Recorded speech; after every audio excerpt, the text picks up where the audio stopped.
दोस्तों नमस्कार। उत्साह के ऑनलाइन डिजिटल प्लेटफॉर्म पर आपका हार्दिक स्वागत और अभिनंदन। आप देख रहे हैं उत्साह का यूट्यूब चैनल। देखें, आज 11 दिसंबर शिफ्ट 1 में फॉरेस्ट गार्ड का जो पुनः पेपर हुआ था उनका सॉल्यूशन करवाएंगे। सबसे पहले हमें कहा 729 की गाद दे रखी है, 729 की गाद दे रखी है 3 - x और बराबर में 3 दे रखा है 3 की घात 15x। देखें 729 को हम 3 के आधार पर क्या लिख सकते हैं, 3 की पावर 6, 3 - x और 3 की घात 15x, क्योंकि 3 की घात 6 का मान होता है 729। इनको हल कर लो आप। अगर समान आधार है, समान घातांक है तो आधार को समान कर लो। तो 6 3 - x और 15x बराबर रख दो। ये 18 - 6x पक्षांतर कर दो इनका, यानी 18 बराबर 15x plus 6x, 18/21x। x का मान कितना आएगा अब देख लो, इनमें से काट लो इनको। 6 से काटा 3 आया, 3 से काटा 6 आया, 3 से काटा 7 आया, यानी 6/7 आपका है, सही है। तो 729 है, उनको आपको क्या करो 3 के आधार में बदल दो। तो 729 है वो 3 की पावर 6 है, 3 की पावर -x से गुणा करा दो। तो 18 - 6x 15x, -6x का पक्षांतर कर दो 15x, माइनस का 6x प्लस 15x यानी 21x हो जाएंगे। 21 का 18 में 21 का भाग दिया, तो ये 3 से कट रहे हैं, 3 से 6 बार, 3 से 7 बार। तो आपका ऑप्शन डी एकदम राइट है। अगर आपने डी किया है तो डी आपका सही आंसर है। आगे देखें, क्वेश्चन नंबर 2 है 1/2 प्लस 1/6 प्लस 1/12 श्रेणी चल रही है। इनको आप क्या लिख सकते हैं, इस श्रेणी को आप इस प्रकार लिख सकते हैं। 1/2 को लिख सकते हैं आप 1/1 माइनस 1/2, और 1/6 को लिख सकते हैं 1/2 माइनस 1/3। इसी प्रकार 1/12 को लिख सकते हैं आप 1/3 माइनस 1/4। ये श्रेणी आगे चलती रहती है। और 1/110 को लिख सकते हैं 1/10 माइनस 1/11। इनको हल करेंगे तो इनका उत्तर 1/110 आएगा। अब देखें, इनको जब जोड़ेंगे तो माइनस का 1/2 से ये आगे कैंसिल होता जाएगा, 9-10 वाला भी कैंसिल हो जाएगा, यहाँ जो पद आएगा उनसे। अब बचा 1/1 माइनस 1/11। अब इनका हल कर लो आप। 1/11 बचा, क्या बचा 1/11। इनको जब हल करेंगे तो 11 में से 1 गया, यानी आपका उत्तर आएगा 10/11, यानी डी ऑप्शन एकदम राइट है। अगर इस प्रकार का क्वेश्चन है तो उनको हम इस प्रकार लिख के जो कट रहा है वो काट देंगे। इसमें पहला पद और लास्ट का पद बचेगा, क्योंकि और तो माइनस प्लस है, दोनों कैंसिल हो जाएंगे। जो पहला पद है 1, अंतिम पद है जो 1/11 आया, इनमें 1 में से 1/11 घटाएंगे तो आपका आंसर आएगा 10/11, यानी आपका डी ऑप्शन एकदम करेक्ट है। अगर आपने डी किया है पेपर में तो आपका सही है, अन्यथा गलत है। देखिए, ये दे रखा है चक्रवृद्धि ब्याज पर 5000 का 2 वर्ष का 5% वार्षिक दर से चक्रवृद्धि ब्याज के चक्रवृद्धि ब्याज की गणना करनी है। दोस्तों, आपको 1 साल का ब्याज है वो 5 लगता है, दूसरे साल का जो 5 तो लगेगा ही लगेगा, प्लस 5 पर भी ब्याज लगेगा, इसका मतलब 0.25 ब्याज और लगेगा। तो कुल 2 साल का जो ब्याज आएगा इनको जोड़ दो 10.25। हमेशा ध्यान रखना है, 2 साल का ब्याज आएगा 10.100 पर आता है, यानी 100 पर ब्याज कितना आता है, 100 रुपये पर ब्याज आता है 10.25। हमें पूछा है 5000 पर, किस पर पूछा है, तो अगर 5000 पर निकालना है 2 जीरो से 2 जीरो कैंसिल कर दो, इनको 50 से गुणा कर दो। बहुत शॉर्टकट तरीके से आप निकाल सकते हैं। तो गुणा करेंगे तो आपके उत्तर आएंगे 512.250। तो 100 पर अगर 10.25 ब्याज आ रहा है कि कैसे चक्रवृद्धि सिंपल ब्याज में तो क्या होता है हर साल, यानी पहले साल 5 है, दूसरे साल भी 5 रहेगा, परंतु जो चक्रवृद्धि ब्याज है उनमें क्या है 5 तो आएगा ही, मतलब इस जो पहले साल का जो ब्याज आया है उनका ब्याज भी आएगा। तो 5% के हिसाब से इसका ब्याज हो गया 0.25, यानी 2 साल का ब्याज हो गया 10.25, यानी 100 रुपये पर ब्याज आ रहा है 10.25, और ये कह रहा है हमारे पास तो राशि 5,000, तो 100 से काटेंगे तो 50 आएगा, 50 को इनको गुना कर दो, बहुत जल्दी आप निकाल सकते हैं। तो इस प्रकार इक्वेशन करना है।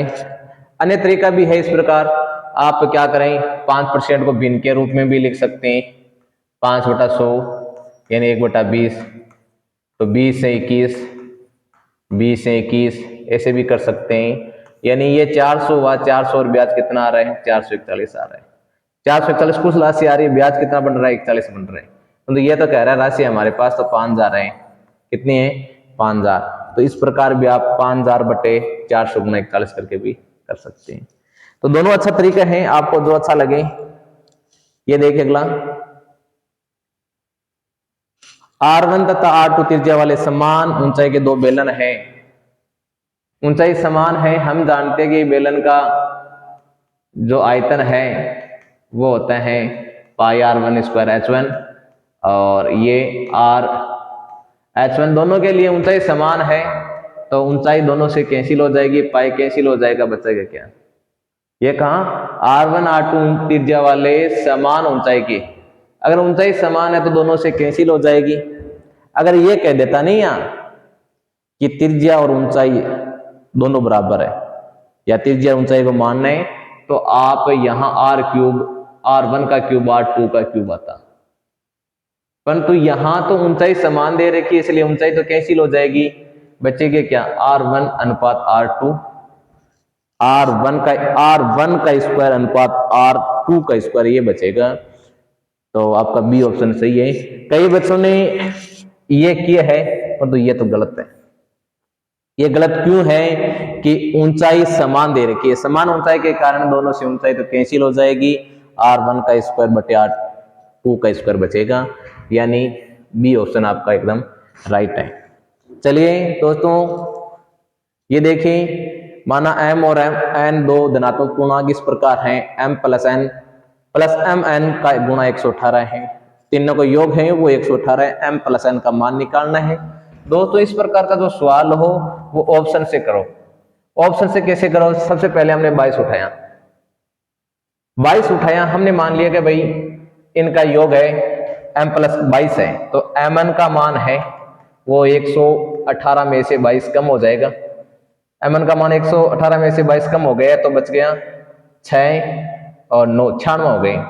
अब बताओ 22 के ऐसे टुकड़े करो कि 96 आ रहे हैं नहीं आ रहे, तो हमने टुकड़ा किया 16 और 6, 16 6 को जोड़ते हैं तब 22 गुणा करते हैं तो 96, इसका मतलब ए ऑप्शन आपका बिल्कुल लग रहा है।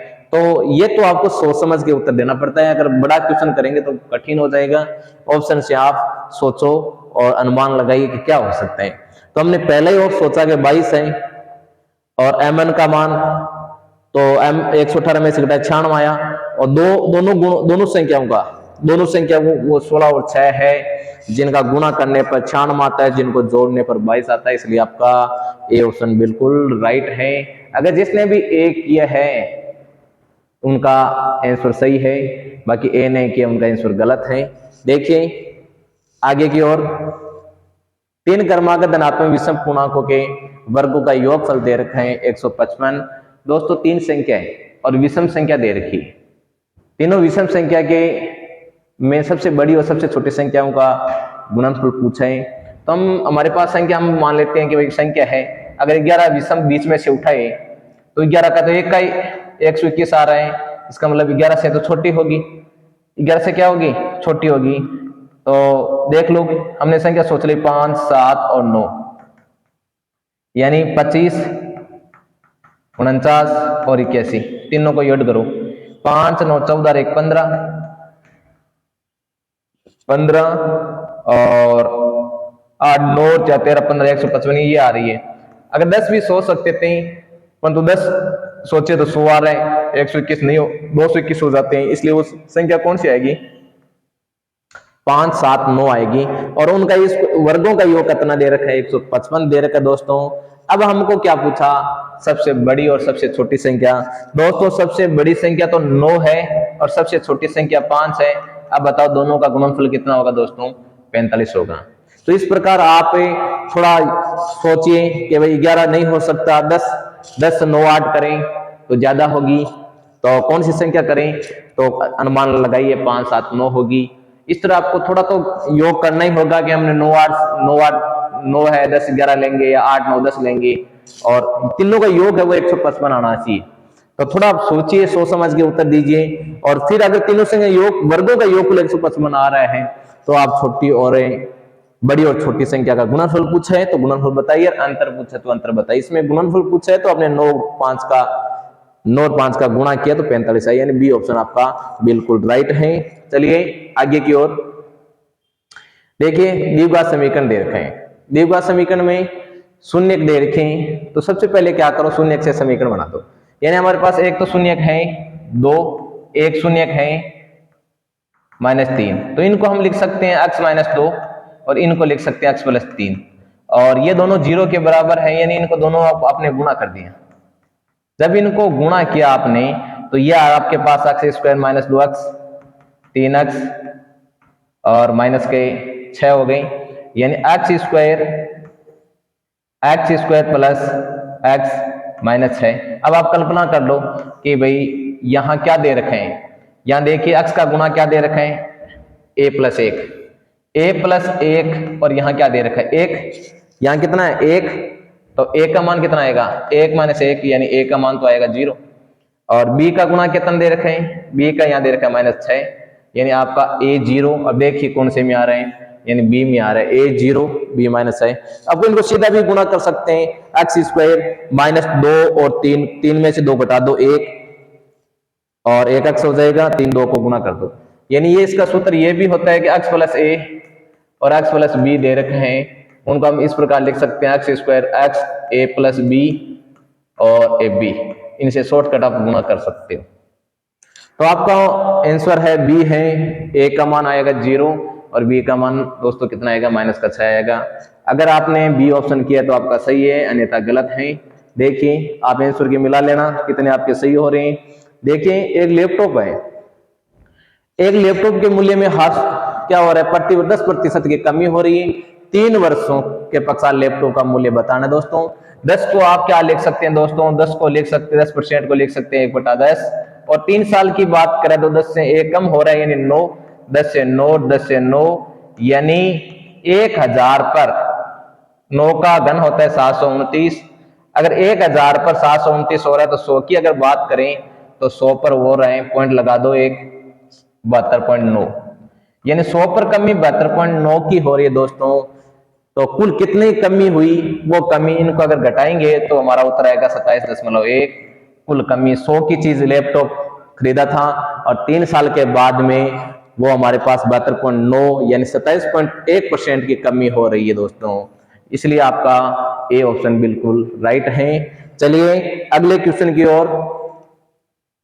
ए तथा बी एक साथ एक व्यवसाय को प्रारंभ करते हैं।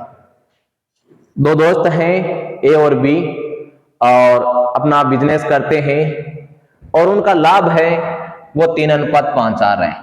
कितना आ रहा है दोस्तों, 3:5। तो ए देख लो, ये ए है ये बी है।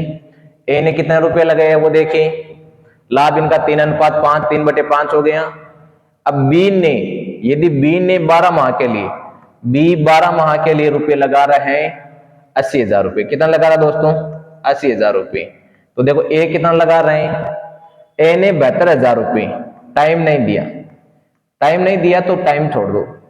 उनका लाभ देखो, ए का तो लाभ आ रहा है 3, बी का लाभ कितना दोस्तों 72,000, टी समय के लिए 3 रुपए 3 का लाभ आ रहा है, यस के लाभ आ रहा है 5 का। तो इनको काट दो, 3 से 3 कैंसिल हो जाएगा, 12 को काटा तो 6 आ गया, और कट रहा है तो काट दो इनको, 6 यानी 3 आ गया और ये 40 आ गया, 3 से 3 कैंसिल हो गया। तो इनका मान आएगा 8। कितना दोस्तों 8 आएगा, यानी टी का मान आएगा हमारे पास 8। कितना आएगा दोस्तों 8 माह के लिए। तो इस प्रकार आप क्वेश्चन कर सकते हैं। टी का मान कितना है दोस्तों 8 आएगा, 8 माह के लिए वो लगाया है पैसे। तो अगला देखें, ये भी अच्छा क्वेश्चन है। समद्विबाहु त्रिभुज का आधार दे रखे हैं। क्या दे रखा है दोस्तों? आधार। यह समद्विबाहु त्रिभुज होता है जिसमें आधार दे रखा है 24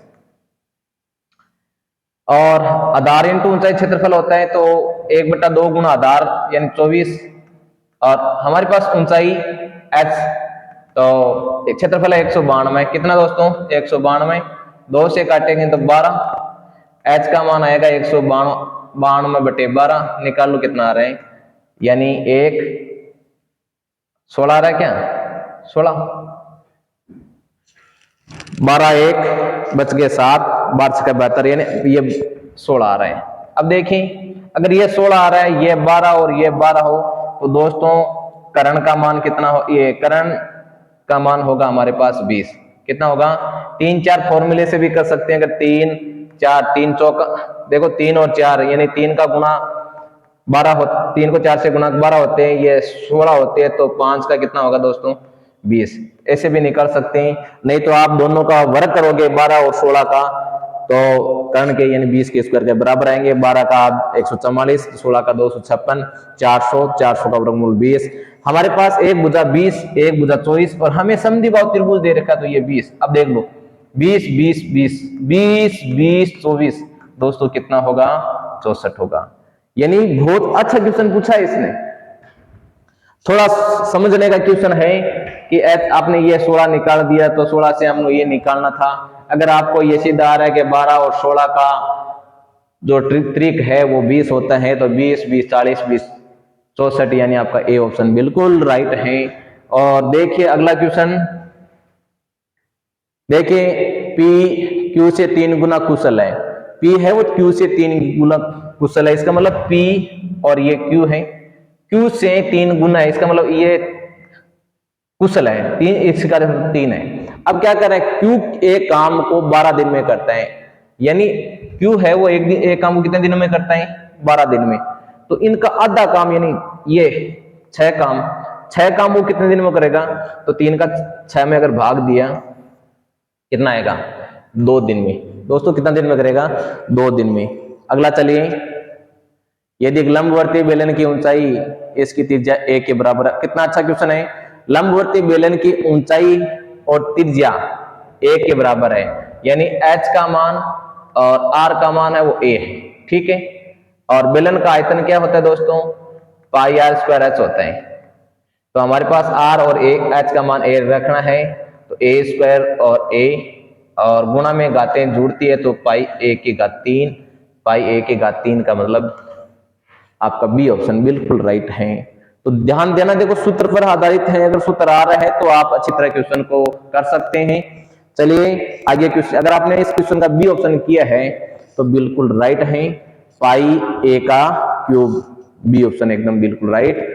चलिए, एक बिंदु का भुज ऋणात्मक होता है। अब देखिए कितना अच्छा क्वेश्चन है। भुज, देखो निर्देशांक ज्यामिति में एक दो चीज होती है, एक तो कोटि होती है और एक भुज होता है। भुज होता है अक्ष। दोस्तों भुज क्या होता है? भुज अक्ष होता है और ये इनको बोलते हैं कोटि। अब आप बताइए अक्ष की बात करें, ऋणात्मक मान आए और ऋणात्मक हमें पता है ये ऋणात्मक आएगा इधर, ये माइनस की ओर, तो इस ये माइनस की ओर रहते तो ये पहला चतुर्थांश है, ये दूसरा है, ये तीसरा है, ये चौथा है। बोलो ऋणात्मक मान कौन से में होगा? ऋणात्मक मान कौन से में हो दोस्तों? दूसरा और तीसरा चतुर्थांश में जो भुज का यानी अक्ष का मान ऋणात्मक होगा। और प्लस की बात करें तो पहला और चौथा।